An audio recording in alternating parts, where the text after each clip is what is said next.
I'm so excited to have Jennifer Brown this week back. She's been on the podcast before. She's written amazing books, How to Be an Inclusive Leader.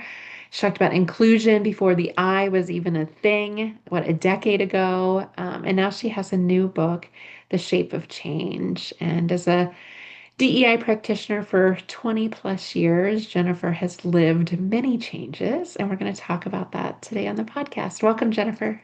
Thank you so much, Julie. I love being back and back. I don't even know how many times it's been. Oh, I think it's like third time's a charm. And there's always been like, I think I first learned about your book, gosh, 10 years ago when I first started studying allyship. And of course, two of our allies, Brad and Dave, the good guys, who have a new book coming out Yay. this summer, they said, you have to talk to Jennifer. And I said, okay, well, I'll just send her a copy of the book. And I remember you had like the kindest phone call conversation with me about allyship and how necessary. Remember you telling me this, there should be so many books like this in this world. We need a whole bookshelf filled with these books. And so you've just always been an inspiration to me, and I'm so thankful for your work. Thank you for that acknowledgement. Thank Yeah. you. And thank you for And the your will to allyship. change. Yeah, well, and the will to change is just shout out to that too. How many episodes do you have of the will to change, Jennifer? It got like 370, I think. It's been 7 years of weekly, pretty much. And then we're on a little bit of a pause because I wanted to give myself a minute to get the book out. But I think we will be resuming a podcast. I'm not sure. I don't know. Maybe I'll title it something different. Maybe I want to explore something different related to the new book and this whole inquiry and road that I've been going down. So, but Yeah. there will be more. There will be more. Yeah, the world had changed before there was DEI courses and certification. That's how I learned so much through interviews that you had. So I've been a student of your work for many years, and I'm so thrilled about the new project, the new work, The Shape of Change. Jennifer, what inspired the idea for the new book? Yeah, well, speaking of the podcast, I was approached by my audiobook producer who I've worked with on all my audiobooks. They're a wonderful team. And they said, we're building this new process to do podcast to book. You just have to have, just an X number of episodes. And I'm like, oh, I've got that covered. And then some. But, you put all this work into something like a podcast over many years, and there's so much wisdom in it. There's so much, not just from me, it's from my guests and, everything. So I had been mainly focusing though on myself the last year. I hadn't had as many guests. I was really endeavoring to kind of dig deep and talk beyond DEI, like taking off the hat of expert that I've been given, deserved or not. I don't know how I feel about that word, but I was just able to be me and really speak about the experience of watching a field just be dissolved and that you'd loved, that you'd been devoted to, that you'd given everything to, and the community along with it. And so those were some very raw and honest episodes in the last year. And that happened to be like the source that I worked on with them. And Mhm. so the book that emerged, The Shape of Change, was me in change. I mean, it was me meditating on it, me like considering it from every angle, me trying to comfort myself about it because I don't think we're good at it. Like Mhm. we struggle with it. We're defensive, we resist, we cling. We are bad with, I think, endings and Mhm. surrendering to dynamics that are larger than us and remembering the seasons and remembering the lessons of nature and how nature changes, right? We think we as humans operate under a different system. And every day, capitalism and electricity and everything tells us that we're exempt. We're exempt from the fallow season. We never have to be that field that lies fallow in order to restore and renew. Mhm. We can just keep the lights on. Yeah, I So love the comparison to nature. I love all the metaphors in the book. It's very poetic, and as somebody that's went alongside this wild roller coaster ride for half the time you've been in it, I can only imagine because yeah, it reminds me of like seventh grade science class. Like that's where my brain went when I was reading it, Jennifer, of like really, succession, when you finally learn about like when you learn about succession and how forest fires naturally occur. So you can like burn it to the ground so that it can grow again and start new. I appreciated that analogy for what's happened to the field we knew or know as DEI. And it does feel kind of scorched earth. I think that metaphor really plays out. It really does. And the other one, of course, is the chrysalis, right? That I know is maybe overused, but the more you learn about the process that the caterpillar like gorges itself, can't stop eating, which is interesting because I think we traveled this very abundant timeline in this work. I mean, me before you, maybe 10 years before you, but I would describe it as an arc that went upward. I mean, it with some blips, And right? it But just they seemed to keep hockey sticking up. It never seemed like it would slow down. Yeah, exactly. So the caterpillar gorges itself until it's about to explode. Um, good, making hay while the sun shines, right? Like taking advantage of the resources around you and it's when it's abundant. And then, going into that chrysalis and not knowing what's going to happen, and dissolving into, to the point where there's just no recognizable form anymore. And I don't think, obviously, caterpillars don't know what they're going to become, which is also a beautiful part of this metaphor that the ingredients in the caterpillar reform and reshape and find each other and somehow have the intelligence and the wisdom to create this unexpected thing. Mm.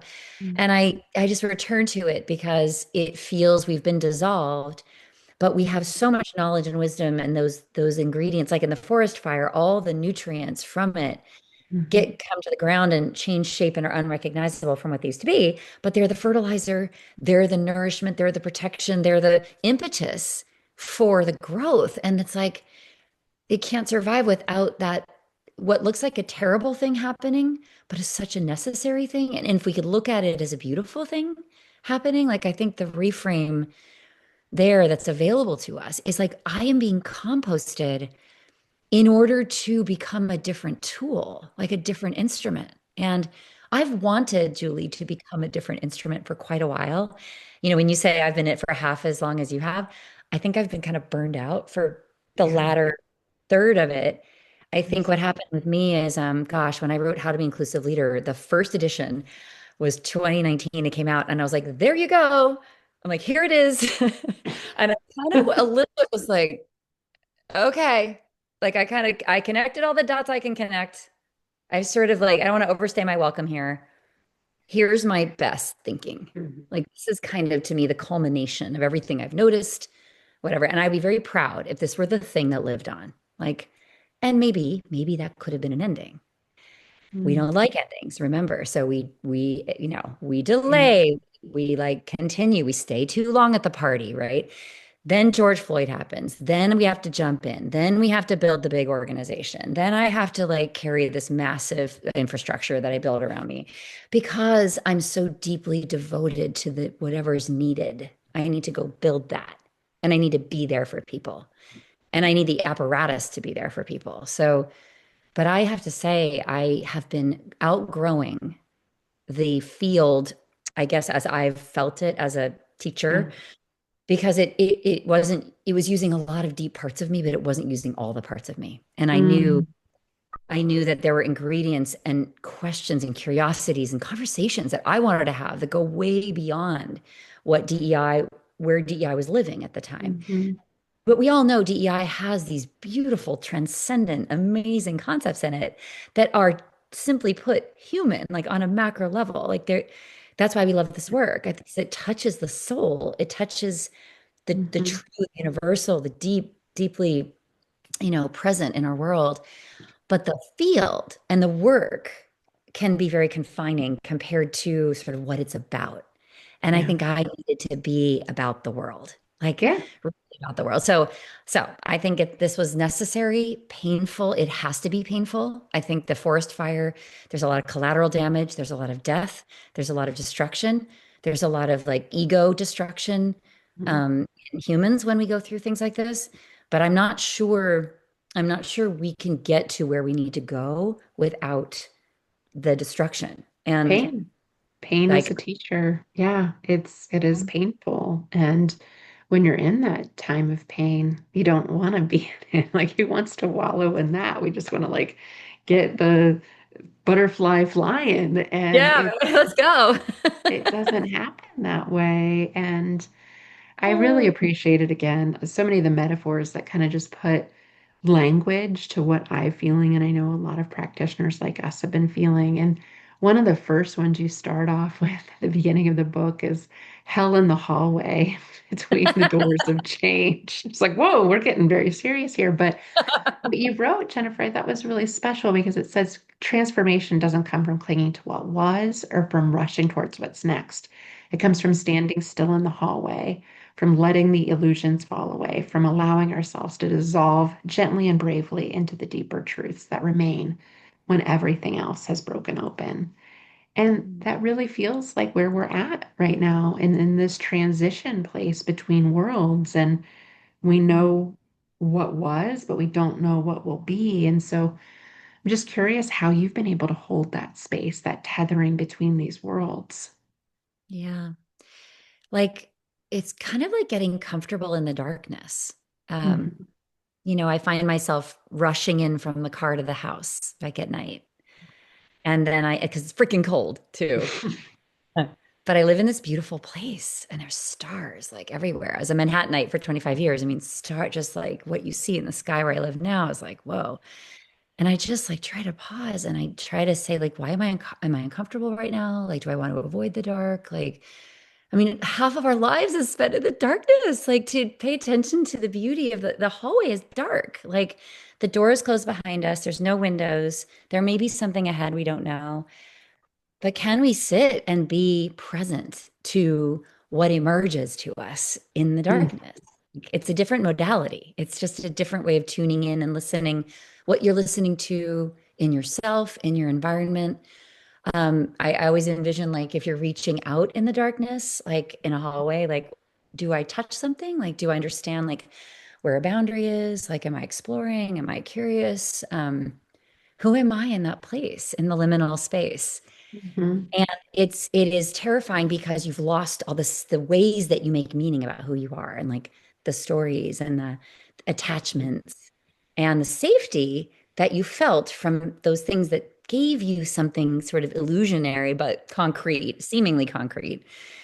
And I think it has a way that just being present and allowing for, and if it's an empty space at the moment, like allowing that yeah. is when we are addicted to speed and movement and clarity and answers and things like I want to be able to feel all four walls around me and I want to know where I am in space.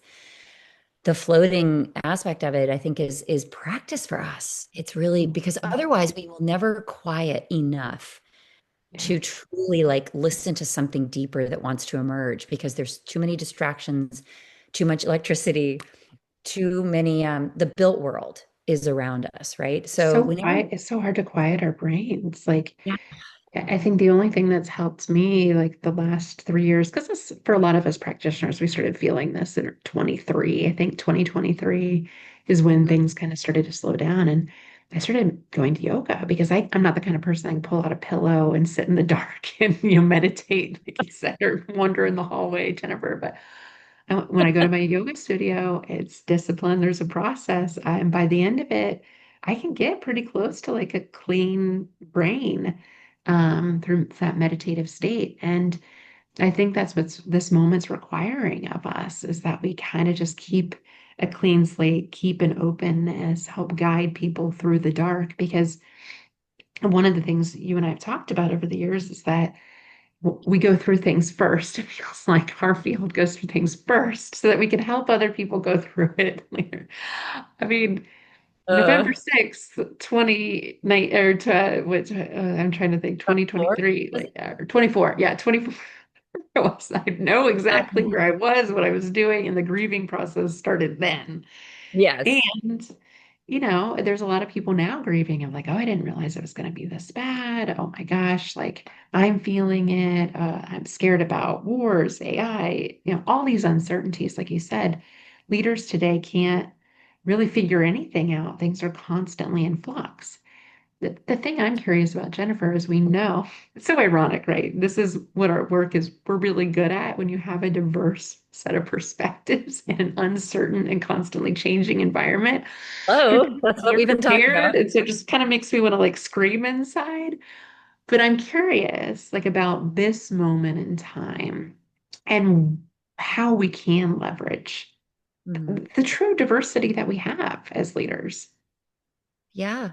Yeah. Well, it's the diversity in us, number one, right? If we just do our work ourselves, we have like I always think of life is like if you're a cellist or an instrumentalist, the most beautiful sound comes from creating resonance in every cavity of the instrument.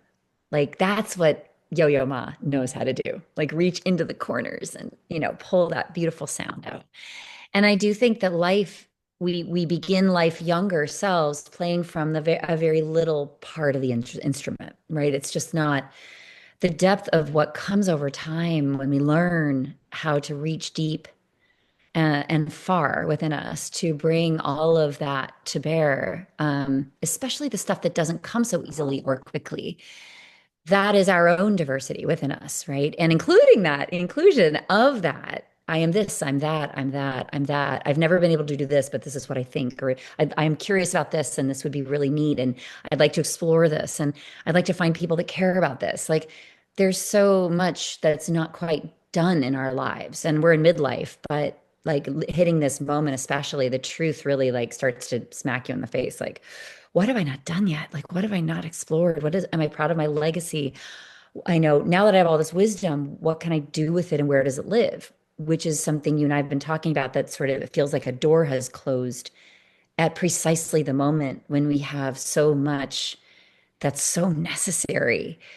That is a product of having built companies, lived this work, served hundreds of clients, seen, just understood humans.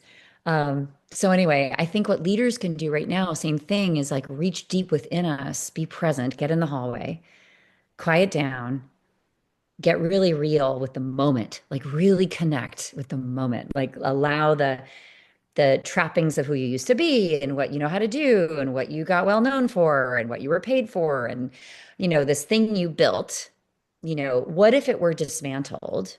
What is left for you of you? Who do you want to be? What do you want to be remembered for, which is different than being known for?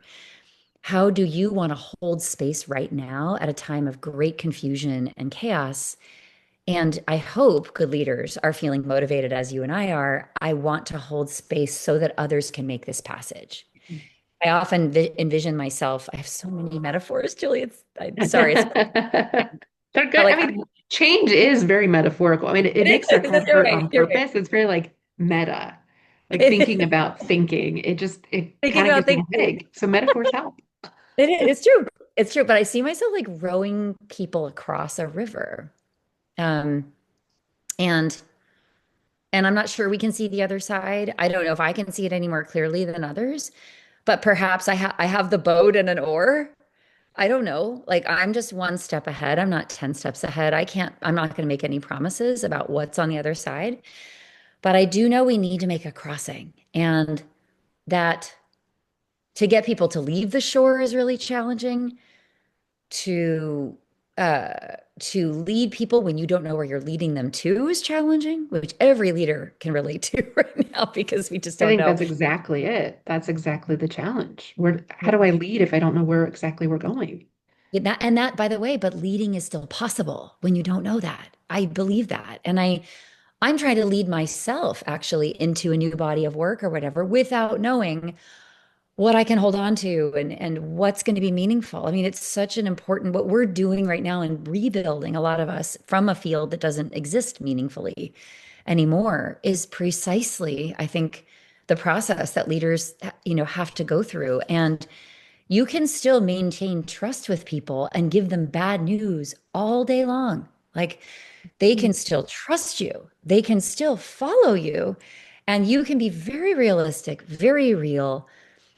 People do it all the time. Parents do it all the time. Like, First, my brain went my 12-year-old. I'm like, I'm constantly disappointing her. I know. And yet she someday. The strongest trust bond, though. I mean, we have such, if anyone I trust in my life, because you have that trust, you can deliver uncomfortable information. You can have those hard conversations. So, yeah, being a leader doesn't mean being liked. It means doing the things that are necessary and pushing people to do more than they think they even believe they can do themselves. Yes, exactly. And living in the ambiguity and the non-linearity of these times where cause and effect have disconnected, where we don't know what the facts are, Right. where, we've been polarized, unfortunately, by this like massive tech machine. We are being, our knowledge is being commoditized. So can we focus on the sort of special, unique wisdom that humans have and that we can exchange with each other? Like that's, if we can have elevate to that conversation, that's our conversation. That is our domain. It's what we own. It's what we uniquely possess.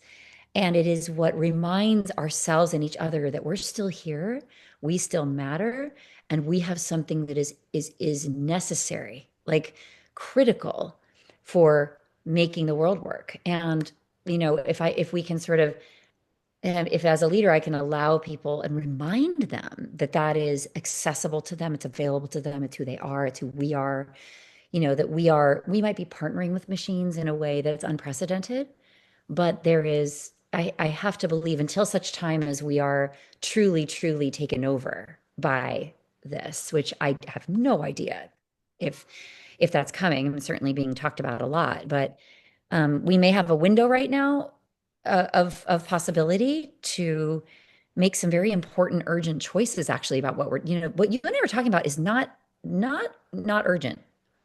Like It's we're important. talking survival, relevance, purpose, significance. We will die without that Mhm. stuff. Like, yes, without food, without water, without love, without community. Yes, all that stuff in the Maslow hierarchy. But if you like flip the hierarchy and you put like actualization at the bottom of the, the pyramid, Yeah, because people play with that, right? It's like how important is feeling important, feeling like you matter, feeling you have a role to play, feeling, reminded of who you are and how, you know, valuable you are to others and to this sort of human, project and this earth. yeah, Um, Leaders that can frame that uh, will win over the hearts and minds, and then that will lead to the creativity that we need right. to figure this out and to somehow kind of like either stay ahead of it or continue to innovate and retain the human. Like I think that's the game we're in right now. And but if we just go back to sleep, if we just do things we did, if we just repeat what happened before that worked, I worry that we aren't. You got to go into the chrysalis right now. We can't skip. The caterpillar cannot choose to skip the Mhm. chrysalis. Yeah, And so and the hallway is important precisely because the next version of ourselves is made there. So, and we have to make the next version of ourselves because the world is making it for us. So it's to me very, very urgent, which is back to your point, like then why are we not in every conversation? Because I feel like that's what our field has been focusing on for so long. right. So it's Getting the odd. most out of leaders. And just to put a pin on what you said, Jennifer, is, you teach at business school now, and one of my favorite articles to show the importance of inclusion and caring about people at work is meaning and purpose in our work. That's when you do your best work. Mhm. Pay, benefits, liking people you work with, that stuff is great too. But it's all kind of table stakes. It's when you find real meaning and purpose in what you do. And I think Mhm. that's why the caterpillar has to hang out in the chrysalis for a while. Like that stuff's not easy to figure out. Like that takes some marination. That takes some time in the hallway to go through the darkness and fumble around and try a couple doors that go nowhere. And as leaders, if you can just help people see and guide during this most certainly uncertain time, these unprecedented times. I'm so tired of that word. I If we love can that. help, if we can help, I really think that that holding space, like you've talked about so many times in your podcast, like now, it's just ironic. All of the episodes you've recorded are so relevant today, even though they're not new books, new people coming out with messages. It's evergreen, ever important information. And that's what I love so much about the book is that you took the culmination of all of that great content and really boiled it down to these practical strategies and metaphors. So I want to thank you, Jennifer, just for continuing to be brave and showing up in the world that's most certainly not ideal right now. Mm. I really think we'll be remembered by how we showed up right now, and I feel good about how I try to show up some days better than others. But I'm really Look, thankful for how one you've step shown forward, up. two steps back. Oh, thank you, Julie. The biggest compliment ever is if your work can be considered evergreen, to me, that is the ultimate compliment. And but to write evergreen stuff is hallway work. Like Hmm. it's you got to slow down and kind of really harvest your wisdom, like harvest the reason that you worked so hard, like the reason we pushed and pushed and pushed and pushed and pushed and got on planes and like, the relentlessness of the pace that I look at my calendar and I can't even believe what I did. And I know your life was like that too, and all of us Like for sick, tired, you don't see people you love for a long time. It just became normal. And now it is nice to take care of myself and to see my children every day. But it is, you get used to the chaos and the machine of it all. And the chaos validates your usefulness, right? And Hmm. impact. And I think disconnecting even that is Hmm. so important to say, like, what was that about? And why do I need that anymore? And what is that giving me? What did that give me? Hmm. Who would I Hmm. be without it? Asking really like testing all these things that occur to you in the course of a day when you're really listening and you're really present. Maybe it's time to say goodbye to each one of those with love. Thank you for allowing me to be so productive. Thank you for the stamina. Thank you for my health that allowed me to sometimes to maintain something that just wasn't humane, even Yeah, to me, as a teacher, an educator, as somebody, um, just it was an incredible feat and journey that a lot of us traveled, like yeah, really amazing. And I know that it's not for naught. I just don't think we know what it's going to be next, but I yeah. know that there's work to be done. Yes, yes. Well, tell our listeners how they can support and follow your work, your book, The Shape of Change. You're the best. I always love talking to you. I feel so uplifted, like in this moment. I feel very present. Aw, Very present. Thank you, Julie. Everybody. So I'm at jenniferbrownspeaks.com. That is my Instagram handle as well. I used to be on X slash, what, my preferred previous platform as at Jennifer Brown. Um, LinkedIn, obviously, you'll find me very easily. And all my books, we're working on getting my previous books are connected to the Shape of Change, but there's all kinds of fun publishing algorithms and things that you have to mess with. So uh, stay in how to touch be an with, inclusive leader, also evergreen. I mean, yeah, that I thank know you. flew off the bookshelves in 2020, but it still should be because, I mean, one, Yeah, what a great title. And like, who doesn't yeah. want to be inclusive still today? I Come mean, on. silly. And so the second edition of How to Be Inclusive Leader was 2022.